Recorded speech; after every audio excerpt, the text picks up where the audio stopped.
You were born on the most beautiful world the Imperium ever put to the torch. Its name is Prospero. Long before the Imperium ever found it, this was where the hunted came to breathe.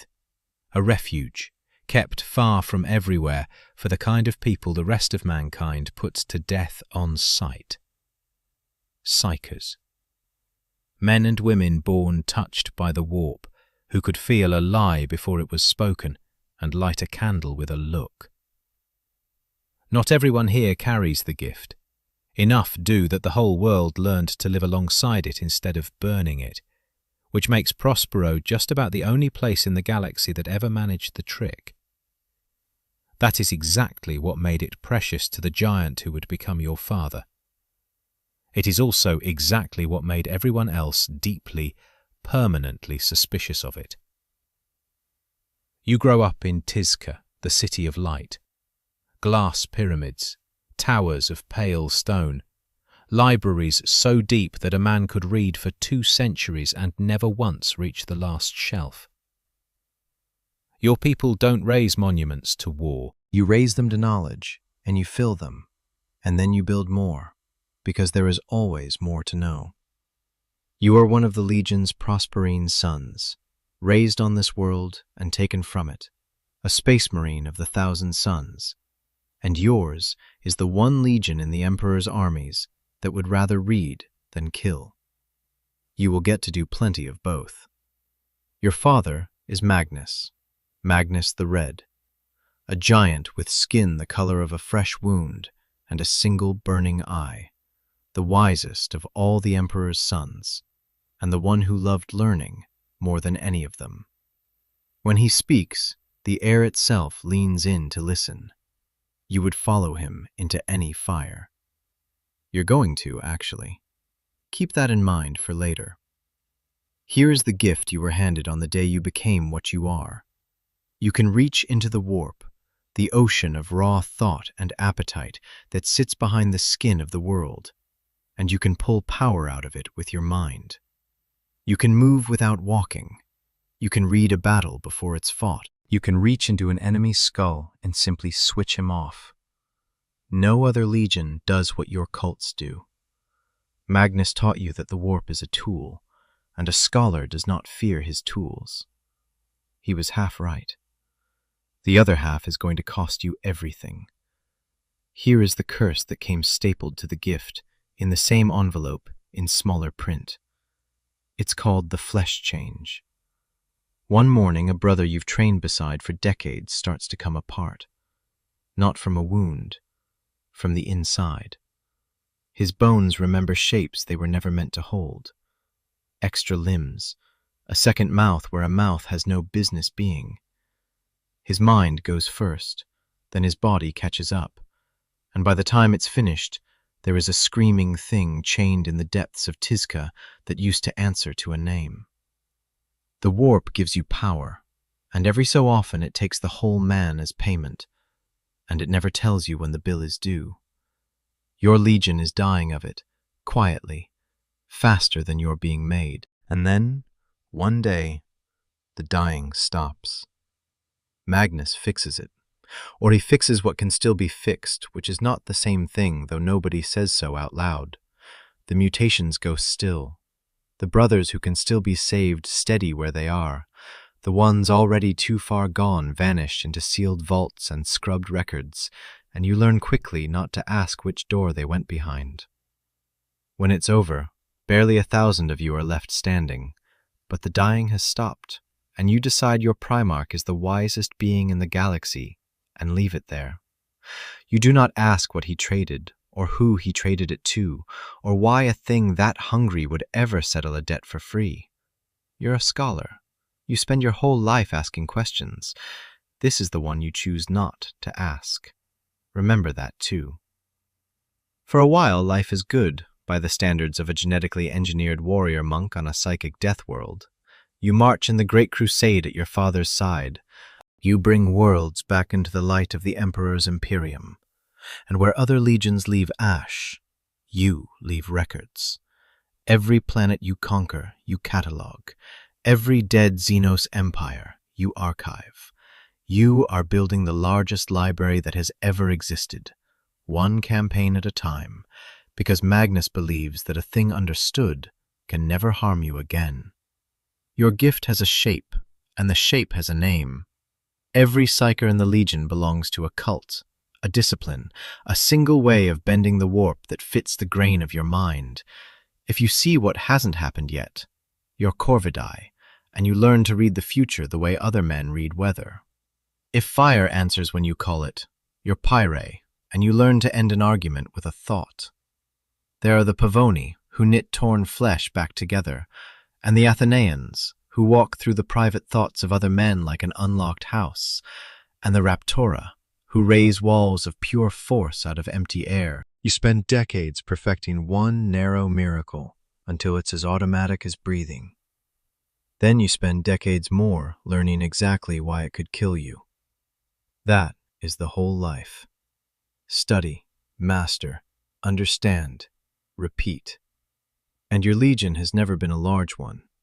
The flesh change saw to that long before you were made, hollowing out your ranks once already, which is precisely why Magnus was desperate enough to cure it, and precisely why he was willing to pay a price he would not say out loud. The Emperor disagrees. They summon your father to a council on a world called Nikaea, and the question on the table is bigger than your Legion. It is whether any of the Emperor's legions should be allowed to field psykers at all, whether men like you should be permitted to exist inside his armies in the first place. Magnus stands up in front of his father and the assembled might of the Imperium and argues for the Librarius, for the careful, disciplined, studied use of the power you were built around. He argues brilliantly. He loses anyway. The Emperor orders every Librarius dissolved. The librarians go back to the line as ordinary soldiers. The legions are forbidden from using psychic power, and so, in as many words, are the Primarchs themselves. Put down the tools. Now, you are 1,000 Sun. Obedience was never your strongest subject. Neither was your father's. Magnus decides in the private wisdom of a man who has never once been wrong in his own estimation that the Emperor doesn't fully understand the danger, and that a little forbidden study behind closed doors is a small sin next to the greater good of protecting mankind. So you keep reading the books you were told to burn. You tell yourself it's fine. You tell yourself the Emperor will thank you one day. And for a while it holds. You go back to the Crusade. You wear the ruling of Nikaea like a coat you never quite button, technically obedient, quietly ignoring the part you disagree with, which happens to be all of it. You tell yourself there's a difference between reckless sorcery and careful study, between the thing the Emperor feared and the thing you actually do. And every scholar who ever damned himself said something very close to that exact sentence. The books stay open. The lessons carry on. And somewhere out in the warp, something patient takes note that the Legion of Knowledge has quietly decided the rules were written for lesser men. It is delighted. You will not hear from it for a long time. You will hear from it eventually. That day comes. It does not go the way you imagined, because your father, still watching the future through the powers he was told to abandon, sees something coming that no one else can see. Horus, the War Master, the Emperor's favorite son, has turned. Half the legions are about to betray the Imperium, and the Emperor doesn't know. Magnus knows, and Magnus, who has just been forbidden from using sorcery, has to choose between obeying his father and warning him. He warns him. He gathers every ounce of psychic strength in the Legion and hurls a message across the galaxy, straight into the Emperor's mind, to scream that Horus has fallen. It works. The message gets through. It also tears through the great work the Emperor had been building in secret beneath the Imperial Palace, the wards holding a door shut against the warp, wards that took a lifetime to raise. Your father's warning rips them open like wet paper. And through the hole he just punched in the Emperor's defenses, the demons come pouring in. Magnus tried to save the Imperium, and handed it a catastrophe instead. From where the Emperor is standing, buried in demons in his own basement, it doesn't look like a warning. It looks like an attack.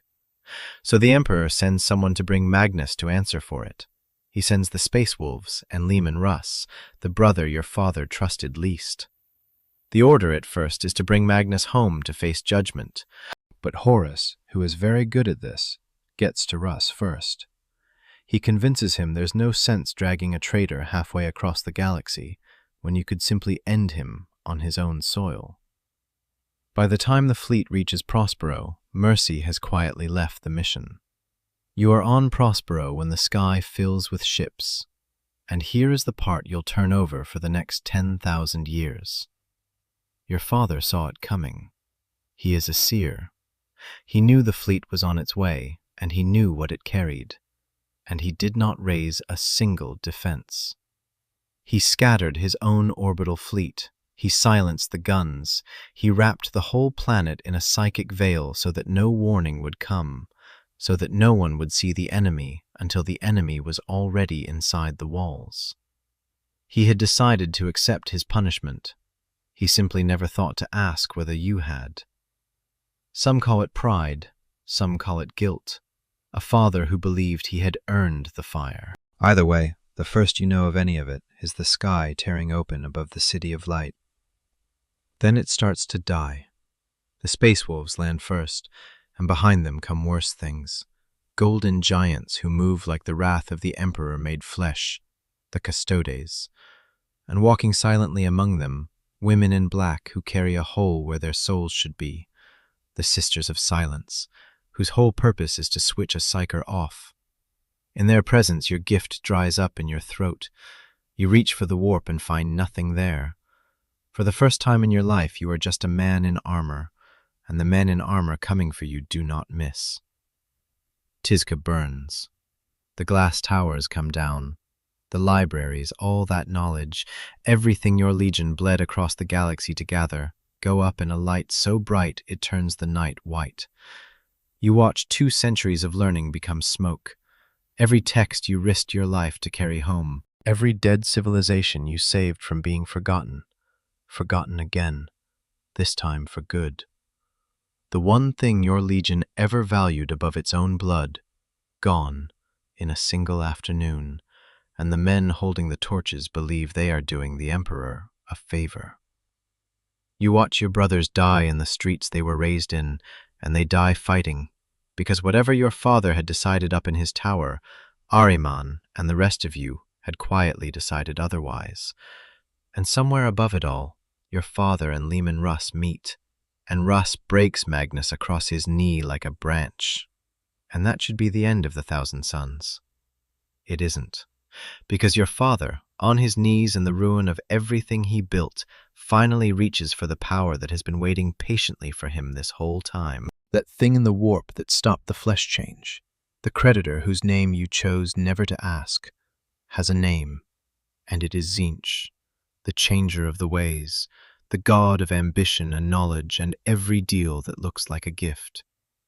Magnus accepts. He uses what he is handed to tear the surviving legion out of Prospero and hurl it across reality into the Eye of Terror, that great wound where the warp bleeds into real space and every law you grew up trusting stops applying. It saves you from Russ. It does not finish his fall. That part comes later, and it comes at Terra, and you will not be there to watch it. You survive Prospero. Congratulations. That was the good part. In the Eye, a world is already waiting for you. Sortiarius, the planet of the Sorcerers, a demon world made ready for your legion by the god who now holds the deed to your Primarch. Time doesn't work here. Distance doesn't work here. And here, soaked in the raw influence of chaos, the flesh change slips its leash a second time. It comes back worse than you ever knew it, and it sets about eating the legion all over again. Brothers you carried off Prospero begin to twist and scream and lose their names. Everything you paid for bought you nothing. And this is where a man you know very well steps forward with a solution. His name is Ahriman. Chief Librarian, one of the finest minds the Legion ever produced, which, in this Legion, is not a small thing to say. Ahriman looks at his dying brothers and refuses to accept it, and he does what a thousand sun always does when the universe says no. He goes looking for a bigger book. He gathers a cabal of the most powerful sorcerers left alive, and he writes a spell, the greatest working of his life. A single ritual to reach across the whole Legion at once and burn the flesh change out of every brother forever. He calls it the Rubric. He is trying to save you. You need to understand that. When the worst thing that will ever happen to you happens, it is done by a friend, with love, to rescue you. The Rubric goes off, and it works in the way that deals with Tzinch always work, which is to say, it does exactly what was asked, and nothing you actually wanted. The flesh change stops. It stops because there's nothing left to mutate. For every brother whose psychic gift burned bright enough to anchor him, the Rubric leaves him whole, a full sorcerer, mind intact, more powerful than before. For everyone else, and that is most of you, the ritual reaches inside, and it takes the flesh and the blood and the man, and it leaves only dust. Fine gray ash sealed inside a suit of power armor that stands up and turns and waits. So let's talk about your two futures, because you get one of them and you don't get to choose. Maybe you were strong. Maybe your gift held, and you walk out of the Rubric a sorcerer, your mind sharper than ever, 10,000 years of study ahead of you, and every door in the universe waiting to be opened. That's the good ending. Here's what it costs. You spend eternity commanding the dust that used to be your brothers. The warriors who fight beside you now are hollow armor full of ash, and they move only when you tell them to, and they were men you knew. You remember their names. They remember nothing. You got everything you ever wanted, which was knowledge and power and time, and you got it standing over the graves of everyone you fought to save. Enjoy the library. You'll have it to yourself. Or maybe you were one of the many. Maybe the Rubric found you and decided you weren't bright enough to keep. And now you are the armor. Dust behind a helmet, standing in a silent rank, waiting for a sorcerer's command that tells your body where to walk and who to kill. You don't sleep because you can't. You don't die because there's nothing left to die. 10,000 years pass, and you spend every one of them exactly here. And whether anything of you is still in there, some ember of the scholar who loved to read, watching all of this happen from behind glass and unable to make a sound, no one can tell you. The ones who would know are dust, and dust keeps its secrets. Ahriman, for the record, was punished for saving you. Magnus looked at what the Rubric had done to his sons and exiled him, cast him out for the crime of trying. So Ahriman wanders the galaxy to this day, still hunting the one book that might undo it, the working that turned his brothers to ash. He has been looking for 10,000 years. He has not found it. He is the smartest man in your legion, and this is what being right earned him. So this is how you spend forever.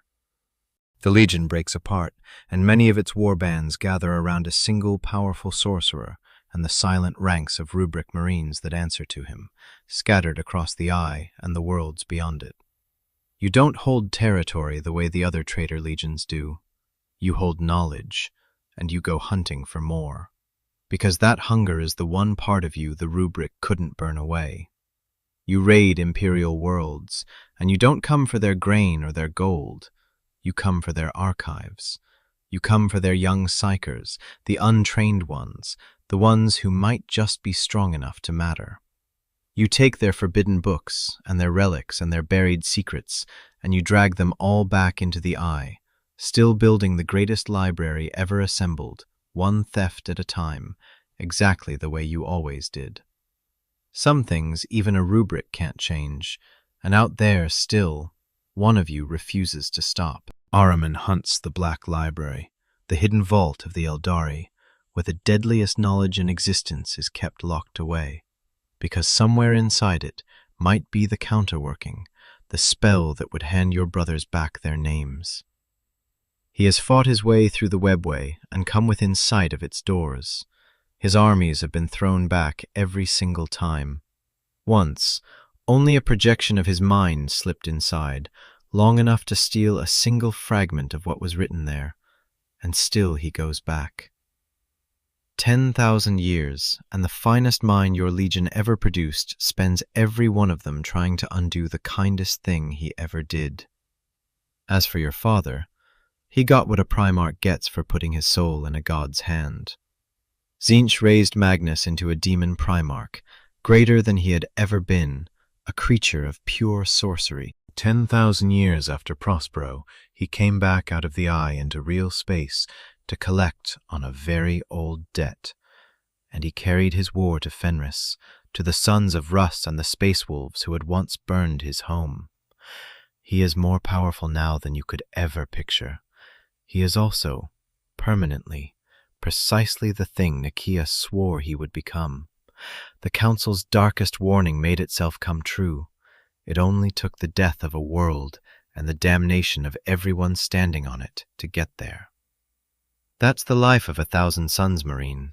You began your life beneath the towers of Prospero, the most beautiful world in the Imperium, and you loved knowledge more than any warrior alive, and every single door you opened turned out to have something worse behind it. You wanted to understand the universe so it could never harm you. Now you understand it perfectly. It didn't help. The flesh change is finally cured. Your legion is finally safe. It's just that most of you had to stop being people first. Somewhere on the planet of the Sorcerers, a suit of armor stands in the dark, full of ash that might still remember the City of Light. And it will keep standing there long after you and I are gone. Knowledge is power. Nobody ever mentions the exchange rate.